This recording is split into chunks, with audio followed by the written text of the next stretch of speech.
जैसा कि आप जानते हैं कि वीर बहादुर सिंह पूर्वांचल यूनिवर्सिटी में बीएड सेकेंड सेमेस्टर का पेपर जल्द ही होने वाला है। बहुत सारे स्टूडेंट्स हमको मैसेज कर रहे हैं कि सर उर्दू का जो क्वेश्चन पेपर है उसको सॉल्व करा दीजिए। तो आज हम लोग बीएड सेकेंड सेमेस्टर उर्दू के क्वेश्चन पेपर को हल करेंगे। अगर आप लोगों के पास बीएड सेकेंड सेमेस्टर का पेपर हो तो आप हमें भेजिए, ठीक है। हमारा ईमेल है हैदरी अली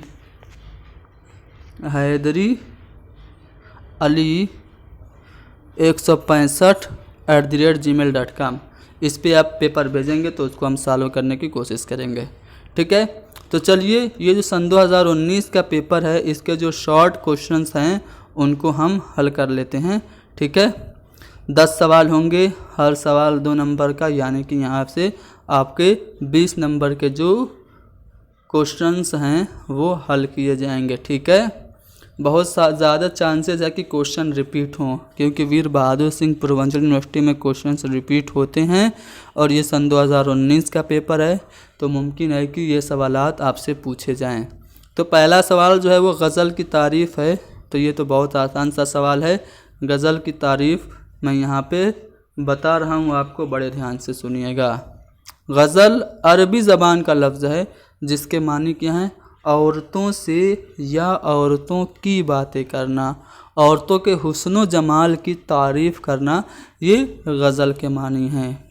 इस्तिलाह में गज़ल किसे कहते हैं, तो गज़ल के तमाम मिसरे जो होते हैं वो एक ही वज़न और एक ही बहर में होते हैं। गज़ल का पहला शेर मतला कहलाता है, ठीक है, और आखिरी शेर जिसमें सारा अपना तखल्लुस इस्तेमाल करता है उसको हम मक्ता कहते हैं।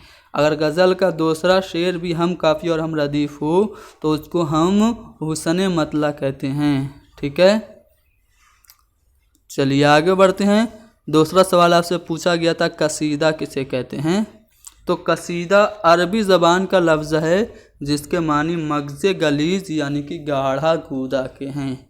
कुछ लोगों की राय है कि कसीदा लफ्ज़ कसद से बना है और कसद के माने हैं इरादा के। चूँकि शायर इरादा करके किसी की तारीफ़ या किसी की हिज्व बयान करता है, बुराई बयान करता है, इसलिए इस सिनफ़ सुखन को कसीदा कहा जाता है। इस्तिलाह में कसीदा उस नज़्म को कहते हैं जिसमें किसी की मदह यानी कि तारीफ़ या हिज्व यानी कि बुराई बयान की जाए, ठीक है। तो ये दूसरा सवाल का जवाब आपने देख लिया। अब क्वेश्चन नंबर 3 आपके सामने है, खामोश ख़वानी की अफादियत यानी कि साइलेंट रीडिंग के फ़ायदे क्या क्या हैं।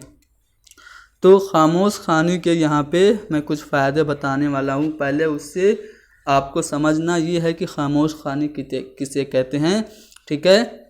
मौन पाठन किसे कहते हैं, मौन पठन किसे कहते हैं, तो मवाद को बगैर होठ हिलाए मन में पढ़ना खामोश ख़वानी कहलाता है। खामोश ख़वानी से क्या होता है, खामोश ख़वानी से बुलंद ख़वानी के मुकाबले कम थकान होती है। अगर आप किसी मवाद को ज़ोर ज़ोर से पढ़ें तो कम थकेंगे, उसको मन में पढ़ें बिना होठ हिलाए तो आपको थकान नहीं होगी। दूसरा पॉइंट है, खामोश ख़वानी में कम वक्त लगता है और ज़्यादा मवाद को पढ़ा जा सकता है। सही बात है।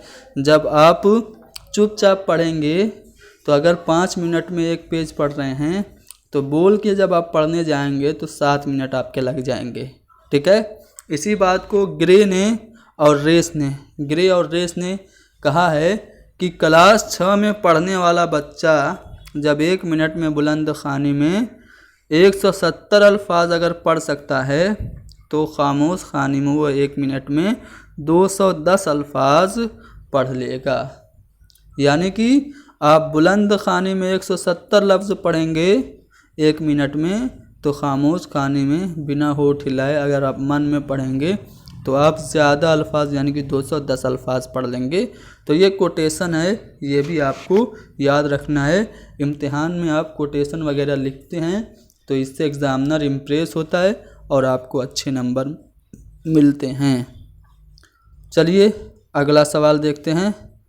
तदरीस में इआदा की क्या अहमियत है। क्वेश्चन नंबर 4 है, इआदा यानी कि रिवीज़न जब टीचर पढ़ा लेता है दोबारा बच्चों को चेक करता है कि उन्होंने कितने हद तक जो हमने पढ़ाया उसको समझा, उसको इयादा कहते हैं। देखिए मैं यहाँ पे बता रहा हूँ, इयादा से मुराद पढ़ाए गए सबक को दोहराना है। इस मरहले में सबक के इख्तिताम पे असातिज़ा सबक से मुताल्लिक़ तलबा से मुतअद्दिद छोटे छोटे सवालात करते हैं ताकि पढ़ाए गए सबक को तलबा ने किस हद तक समझा इसका अंदाज़ा लगाया जा सके।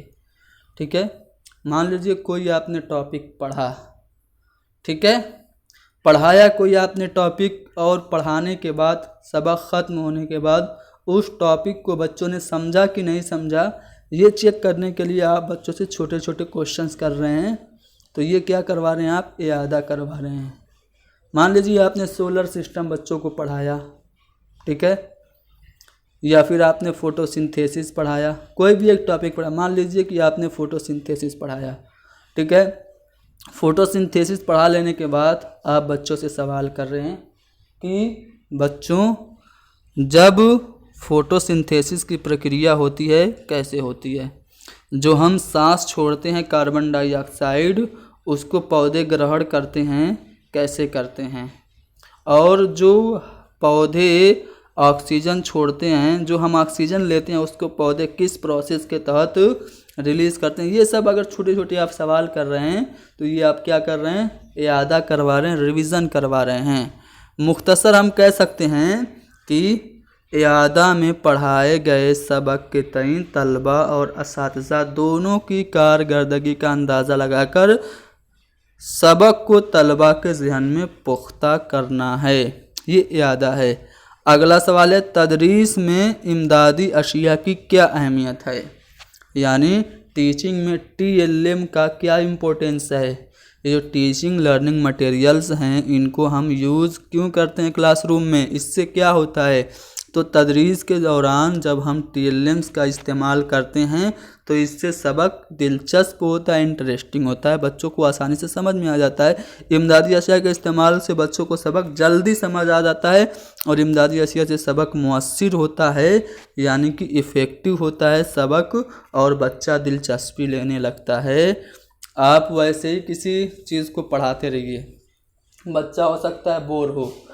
मान लीजिए आप पढ़ा रहे हैं किसी भी, जैसे कि आप कोई गणित पढ़ा रहे हैं बच्चों को, बोर्ड पे आप लिख के पढ़ा रहे हैं तो बच्चा बोर होगा। अब आप क्या करें,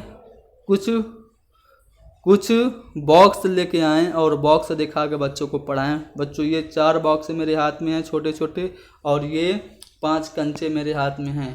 अब इन दोनों को, ये 4 और ये 5, इन दोनों को मैं मिला दूँ तो कितने कंचे होंगे, तो बच्चे दिलचस्पी लेंगे। 4 डब्बे थे और 5 गोलियां थीं तो कितने हुए, 9। तो इस तरह से बच्चों का मन लगेगा। तो ये TLM का फ़ायदा है, TLM की अहमियत है क्लासरूम में। अगला सवाल कि तदरीस उर्दू के 3 मकासद उमूमी, यानी कि शिक्षण के, भाषा शिक्षण के, उर्दू शिक्षण के 3 सामान्य उद्देश्य क्या क्या हैं। पहला है उर्दू ज़बान में ख़यालातो जज्बात का इजहार करना, पहला मकसद है। दूसरा मकसद है लिखी हुई इबारत को सही तौर पर पढ़कर उसका मतलब वाज़े करना। तीसरा मकसद है सुनी हुई बात को अपने अल्फाज में इजहार की खूबी पैदा करना। चौथा है रोज़मर्रा की ज़िंदगी में अपने माफिल ज़मीर को, यानी कि जो कुछ आपके मन में चल रहा है उसको अदा करना। ये तदरीस उर्दू के मकासद हैं। ठीक है, 3 पूछा था मैंने, 4 बता दिया।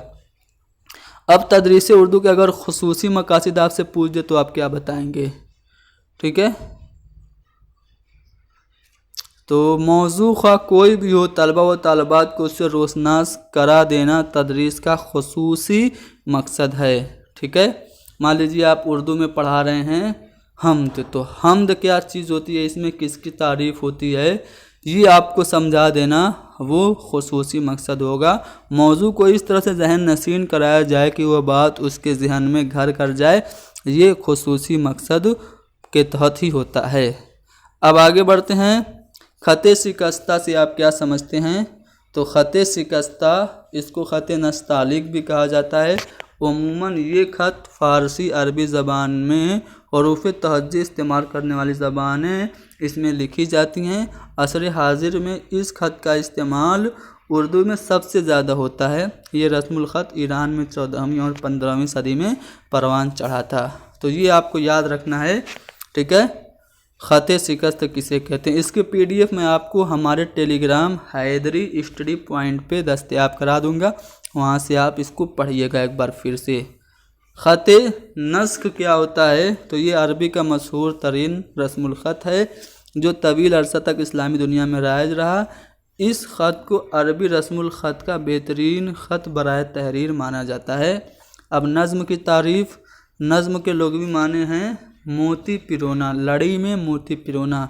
नज़्म शायरी की एक सिन्फ़ है जिसमें किसी एक उन्वान के तहत किसी मौजू पर लिखा जाता है। मान लीजिए कोई उन्वान है आपका रोटी उन्वान है, तो रोटी पर, रोटी की अहमियत पर पूरी एक नज़्म लिख दी जाए तो इसको कहते हैं नज़्म, ठीक है। ऐसे सिन्फ़ है जिसमें किसी एक उन्वान के तहत किसी एक मौजू पर लिखा जाता है। इसमें हैयत की कोई कैद नहीं है। नज़्म में मुसद्दस भी हो सकता है, मसनवी की शक्ल में भी हो सकती है, 4 बंद में भी हो सकती है, ठीक है, आज़ाद भी हो सकती है। तो नज़्म में कोई कैद नहीं है हैयत की। तो 10 सवाल ये जो पूछे गए थे, उत्तर प्रदेश का जो B.Ed होता है उसमें मैंने यहाँ पे हल कराए। उम्मीद करता हूँ कि ये सवालात आपको पसंद आए होंगे और बाकी के सवालात अगले वीडियो में हल किए जाएंगे। वीडियो को लाइक कीजिए, शेयर कीजिए। उर्दू से जितने भी लोग B.Ed कर रहे हैं सब तक ये वीडियो पहुँच जानी चाहिए। इसकी PDF आपको हमारे टेलीग्राम पे मिलेगी, हैदरी स्टडी पॉइंट टेलीग्राम नाम, उसको ज्वाइन कीजिए। Thank you very much.